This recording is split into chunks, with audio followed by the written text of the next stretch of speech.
उसी को धर्म कहा गया है। अब उस धर्म की महिमा,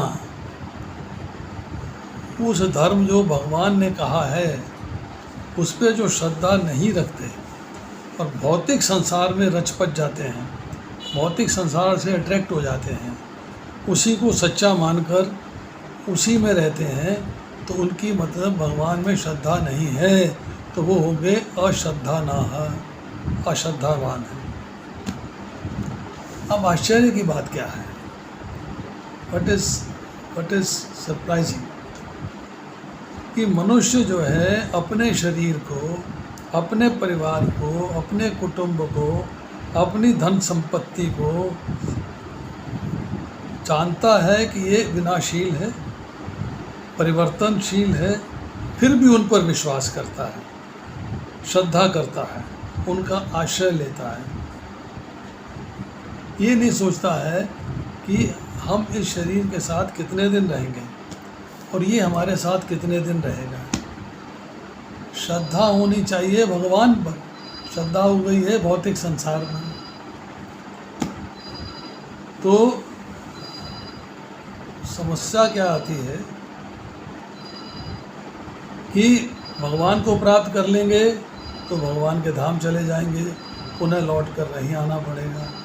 अगर संसार को प्राप्त करेंगे तो संसार के रास्ते में बार बार लौट कर आना पड़ेगा, कहीं जन्म हो जाएगा, फिर मरण हो जाएगा। जिस योनि में जाएंगे उसी योनि में अपनी स्थिति मान लेंगे और उसी में रचपच जाएंगे। शरीर मेरा है, मैं शरीर का हूँ, इस अहंकार में जीते हैं, इस अहंकार में जीते हैं। परंतु योनियों में आते रहते हैं और योनियों में जाते रहते हैं, उनसे संबंध बनता रहता है और संबंध विच्छेद होता रहता है।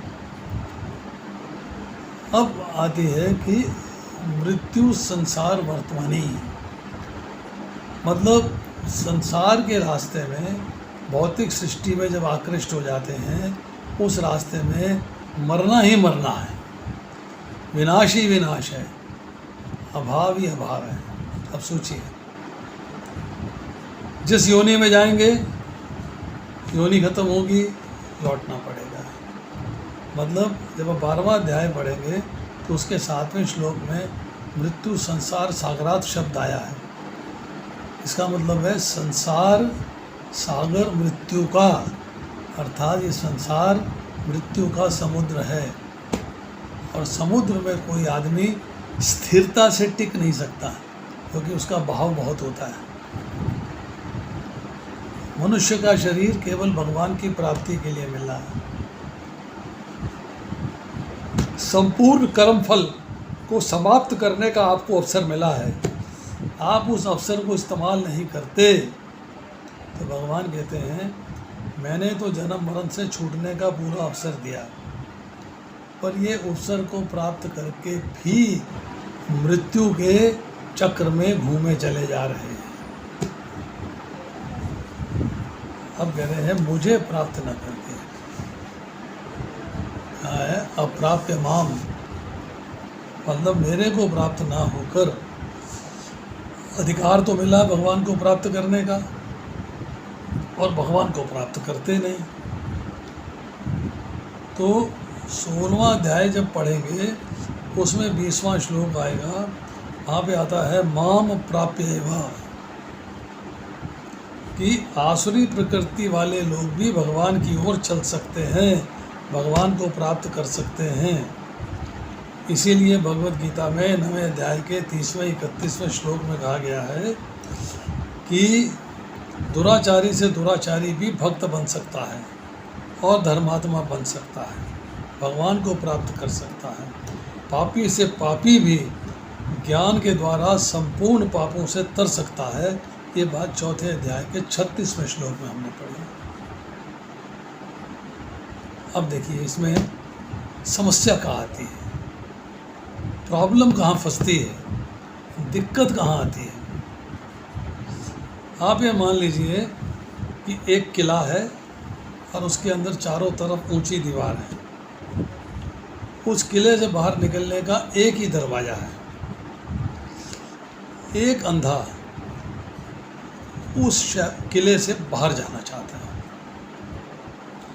उसके एक हाथ में लाठी का सहारा है और एक हाथ में उसने दीवार को टटोलता हुआ, दीवार को छूता हुआ, सहारा लेता हुआ चल रहा है। अब दरवाज़ा चूंकि एक ही है, उसी से बाहर निकलना है। अनफॉर्चुनेटली जब वो दरवाजे के पास पहुंचा तो उसके माथे पे खुजली हो गई। अब लाठी के सहारे तो खुजली कर नहीं सकता था, उसने दीवार छोड़ दी और खुजली करी और चलता रहा। दरवाज़ा पार हो गया, हाथ फिर दीवार पे लग गया, फिर पूरा दरवाज़ा घूमा, पूरी दीवार घूमी, फिर दरवाजे पे आया, फिर बाई चांस खुजली आ गई, फिर खुजली करने लगा, दरवाज़ा क्रॉस हो गया। मतलब जितनी बार भी वो दरवाजे तक पहुंचा उतनी बार उसके माथे पे, कमर पे, बंदन में कहीं ना कहीं खुजली हो गई और वो खुजली करने लगा तो दरवाज़ा पार हो गया और वो चक्कर काटता रहा। यही हाल हम लोगों का है, यही हाल जीव का है कि हम 84 लाख योनियों में घूम रहे हैं। भगवान ने कृपा करके मनुष्य शरीर दिया, शास्त्र दिए, गुरु दिए, साधु दिए, ज्ञान दिया, परंतु हम उससे बाहर निकलने का जब प्रयास करते हैं तो सांसारिक भोगों की खुजली आ जाती है, अट्रैक्शन आ जाता है, तो हम भटक जाते हैं, फिर दोबारा उसी रास्ते चल पड़ते हैं। फिर सांसारिक भोगों का अट्रैक्शन आ जाता है, फिर अटक जाते हैं, फिर चल देते हैं। तो हम जो है मन के अंदर जो भोगों की खुजली है उसके ऊपर आकृष्ट हो जाते हैं और भगवान की तरफ ना जाकर सांसारिक चीज़ों को जोड़ना, संग्रह करना, एंजॉय करना, सांसारिक सृष्टि में, भौतिक सृष्टि में एंजॉय करने लगता, उसका सुख लेने रहते हैं और इसी तरह मर जाते हैं, फिर लौट कर आ जाते हैं, फिर मर जाते हैं, फिर लौट कर आ जाते हैं।